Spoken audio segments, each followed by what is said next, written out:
I tell stories about them. I don't know whether or not they are. You're going to have to decide for yourself. I think whenever I was on the pool, I think it was just pretending. Okay. Pretending soldiers. The first hotel was built in 1888. This is actually the third Elms Hotel. First hotel burnt down due to a candle in our grand ballroom. Second hotel burnt down due to a malfunction with our boiler. This building has been here since 1912. The front foundation of the hotel is the only part of the original. The original ran the length of the island in the center of the road to a circular fountain at the far end. When we go to the 5th floor and actually have a better view of that. Over the years, we've had quite a few famous people here on property. Presidents Truman and Roosevelt, Jack Dempsey, Rocky Marciano turning in our lap before their famous fights. We were spring training for the New York Giants for a time. We had Willie Nelson and J.B. Johnson here this past year, which was pretty cool. We had a movie filmed here not too long ago. Have you guys seen Superman Returns? Not so many people have. It wasn't too bad of a movie. I enjoyed it. Critics didn't so much. But the young man that played Superman in the movie, his name was Brandon Routh. He was actually here filming a different movie. While they were here, it was very interesting seeing the movie-making process. However, at one point, I witnessed a girl sitting on a bench out back, huge dress on, lights and cameras all on her for about 13 hours straight. The tile that you see in the lobby is hand-laid from Italy, as well as the marble staircase is Italian marble. Both are original from 1912. When I say hand-laid, I mean each individual little tile piece. I believe it took them a year and a half to complete the floor. In 1931, 4 gunmen came in and tried to hold up the front desk. There was a shootout and a car chase all the way to Kansas City. One of the gunmen lost his life. These double doors inside the glass have been witnessed to flying wide open for no reason. The wind will pull on the outer doors a little bit. It doesn't mess with the inner doors, they're pretty heavy. There's been a number of times where there have been 2 front desk people, both witnessing the doors flying open. Can't explain what they're seeing. The closest I've come was rounding the corner, hearing the double doors slam. It's a very distinct noise. Only to see nobody in the glass, nobody entering the lobby. Previous to the renovation 5 years ago, this was a lobby bar area in here. 4 or 5 o'clock in the morning, I'd be up here having dinner with the night auditor. Back then, I was maintenance. Again, it was only me and him in the building all night. One evening, we heard an entire mountain of glass crash. It wasn't faint in the distance. It was very close. It made us both jump. Sometimes in our banquet rooms, we have pyramid stacks of the glasses. So I checked every banquet room. I checked every pane of glass around the hotel. No glass broken anywhere. None was found the next week. This glass here tends to frost over on us now and again in the summer due to the AC up here.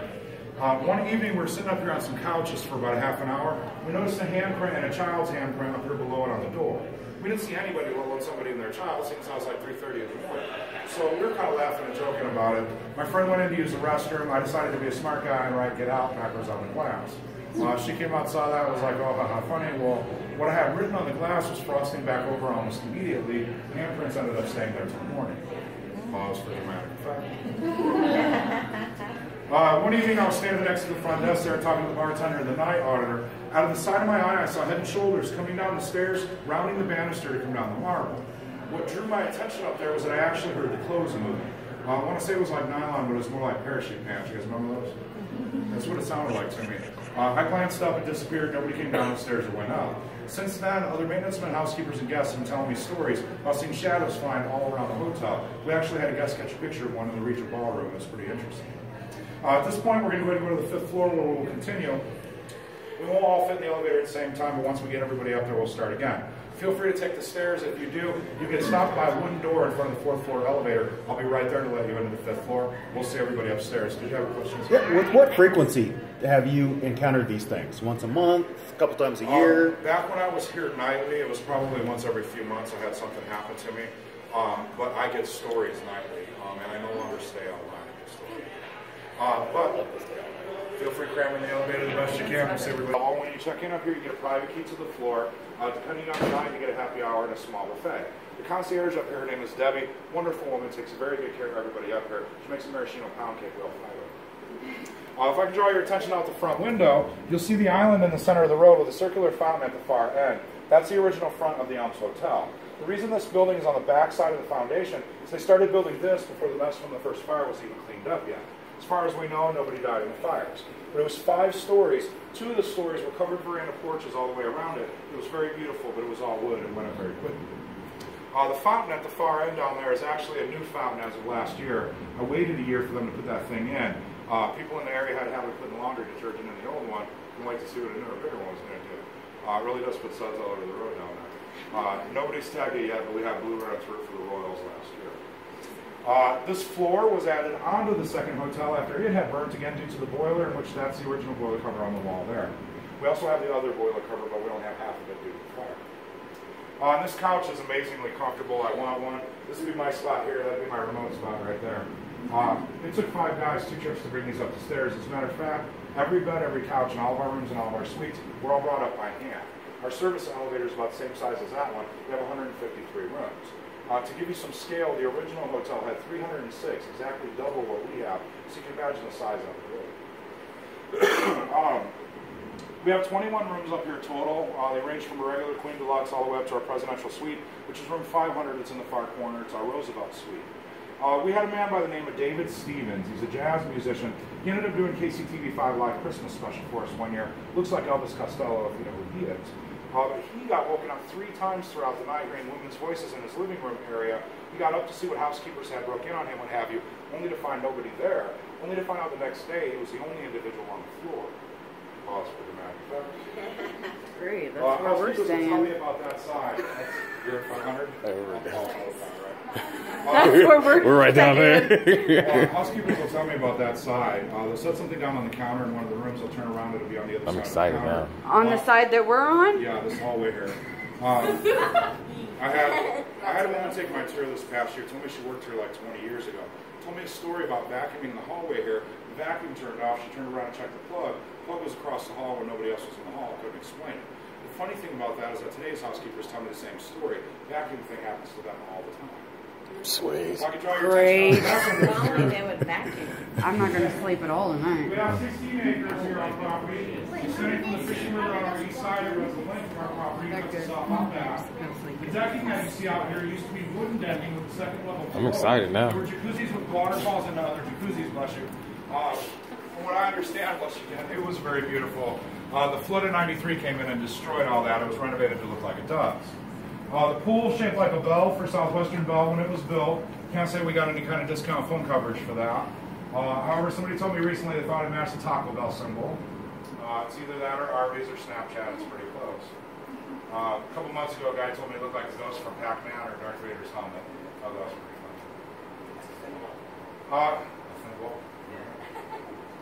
funny. In 1972, an Elvis impersonator's manager was staying at the hotel.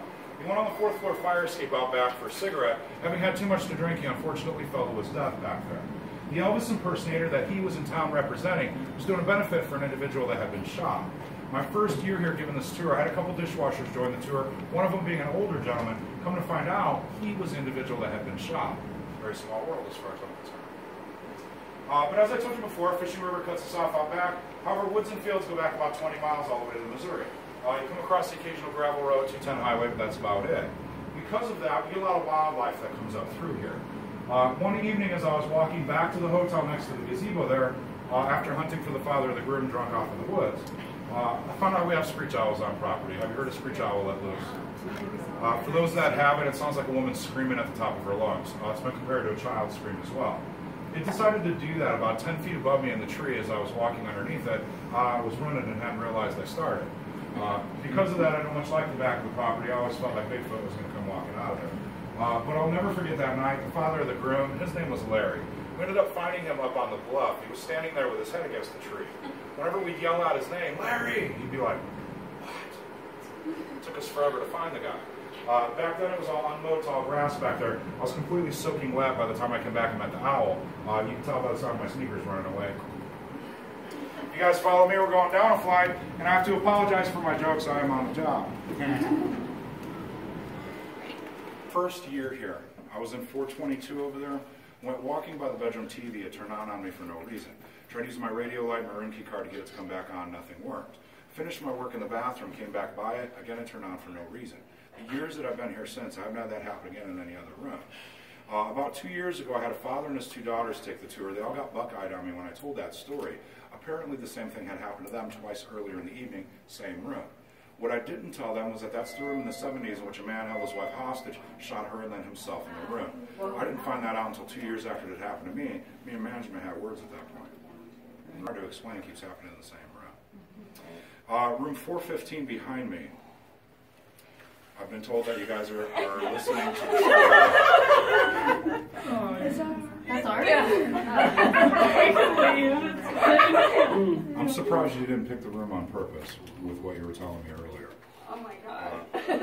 That's the site of the famous Excelsior axe murders. Whoa. Oh my god.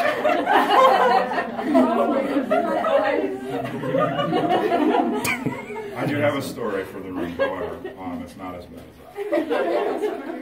I had a lady that checked in that told me that she found a penny on the floor next to the nightstand. She picked it up, threw it into the corner for luck, as some people do, left the room, came back, the penny was back next to the nightstand.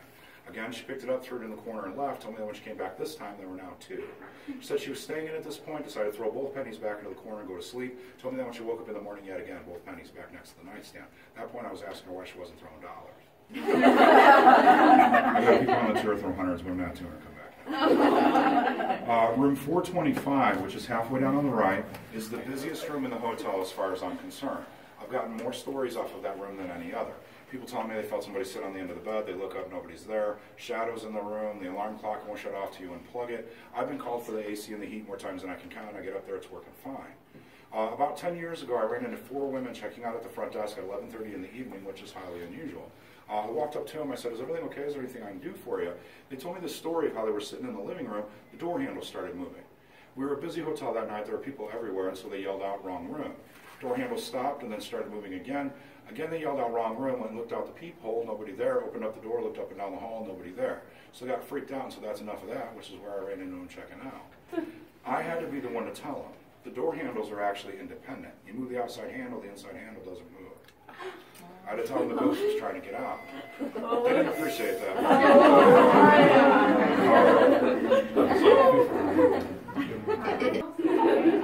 I've got stories for every bit of this place. However, I can tell you this. People, when they came here, they were sick. They were trying to bathe in the waters to get better, and I can talk about the waters later on. But they had hope. Other people came here to relax and have a good time. I think the activity kind of reflects that. We have a lot of stuff happening. It's just not like raw, scary kind of stuff. I've walked into buildings I've had to turn around and walk out of. This place is not one of them. But you guys know Ghost Hunters were here, right? The TAPS crew? Mm-hmm. They were here for, if you haven't seen it, you can still see the episode on YouTube, Ghost Hunters at the Elms. But they were here for about a week. They kept them on the 5th floor, kept the 4th floor empty of people. Normally they like it when nobody's in the building, there's no power on. They just couldn't do that for them. But they were told old stories. I wasn't here when they were here. They're the reason why I got brought back to the Elms. But if I can ever get them to come back here, want them on that end of the 4th floor. There's a lot of activity down there. Most recently, room 438, a lady told me she kept getting woken up throughout the night, getting her feet tickled. Nobody really likes that one. I have decided to include an extra story in with my tours, however. Room 447, which is a bridal suite down the hall, we had a gentleman call the front desk at like 2:30 in the morning, highly irate. He wasn't happy at all. Apparently, him and his girlfriend get done with the evening, get into bed, shut off the lights, realize that somebody that had stayed in the room prior had painted on the ceiling in glow-in-the-dark paint. They get done, shut off the lights, and look up. It says, "Will you marry me?"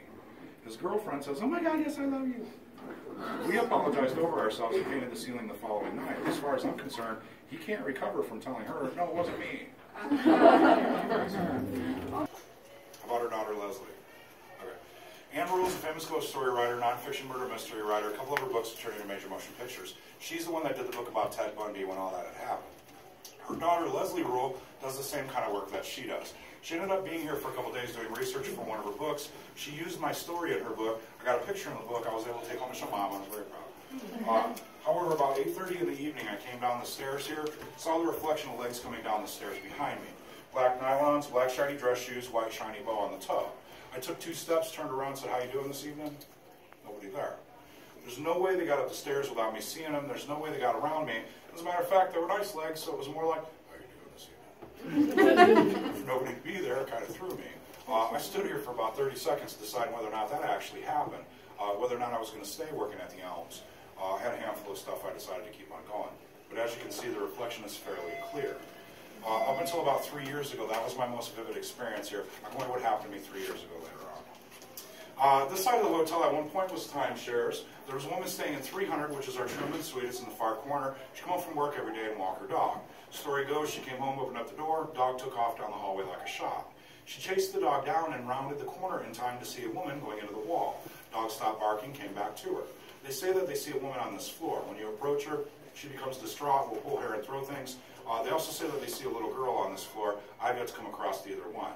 However, this past year I talked a gentleman into taking my tour that's been staying here off and on the past few years. He runs a business in Richmond, stays like 3-4 weeks at a time. While I tell the dog's story here, he turned sheep white on me. Found out why after the fact. According to him, his granddaughter and their dog were staying at 300. Said his dog's up on the log, but decided to take off one day. After a few minutes of looking for him, they finally found the dog, here staring at the glass there, hence his reaction. Same gentleman told me about being in 315 here, going in and out of the bedroom a few times, third time noticing the bench at the end of the bed was flipped upside down. Said he thought he would have noticed that one the first time. That correlates directly with stories I hear to housekeepers. They're going into the room, setting up Fiji bottles and ice buckets and that, leaving the room for a few seconds, going back in, everything's flipped upside down. That's a new one. I've actually gained permission to elaborate on that story a little bit. You understand why in a minute. Room 352, anyway.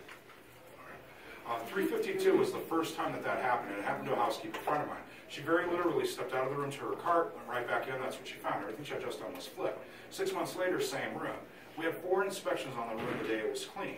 2 nights later, it finally got rented. Our manager that night realized that it was to VIPs. So she sent a housekeeper up there just to make sure that room was just so. Housekeeper gets up there, finds every stitch of furniture in the room in the center of the bed. Pause for dramatic effect. One of my last tours said I needed to do music at that point. You guys follow me? Very sorry. Before I was previously maintenance. My job for maintenance was working on rooms. I've been in every room in this hotel at least 20 times working all night long. I only have a problem with 2 of them. 215 and 212 up around the corner. Have you ever been in a basement apartment, felt the pressure difference? No, he'll have yours. Pressure is what I feel in the rooms. It's unnerving. I go in there, I do my work, I get out. 214 is the Al Capone suite. It's an odd feeling for me going into that room. It shares a wall with 212. I still feel the pressure off of that side. It's very strange. And I'm a little susceptible to pressure. I have a hard time flying. Seeing me being on the airplane in pain. This room's kind of setting me off.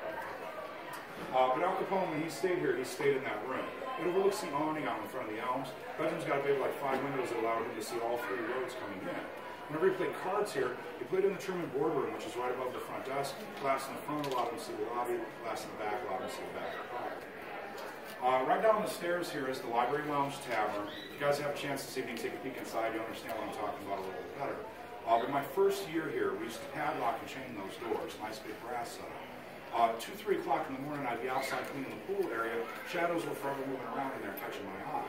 No less than 7 times that I come up here and do the chains to see who's breaking into my alcohol. Found nobody. After the 7th time, I went ahead and just chalked it up to those.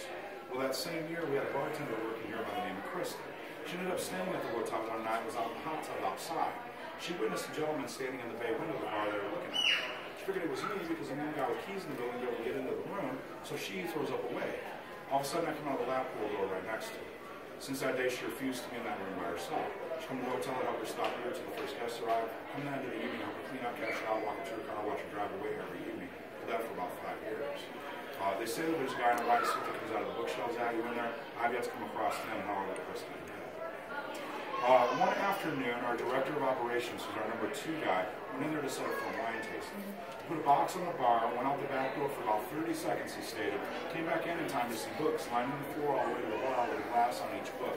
He told me it was impossible for what happened to have happened, let alone for somebody to have had the time to have done it, seeing as how he locked the double doors on his way in. For who this man was, for him to tell me this story as I wasn't here that day, I firmly believe him. He is actually running a hotel in Kansas City now. Him and some friends came back this past year to stay the weekend. Having no idea he was part of the tour, but I got the kick out. We're going to go downstairs and around the corner.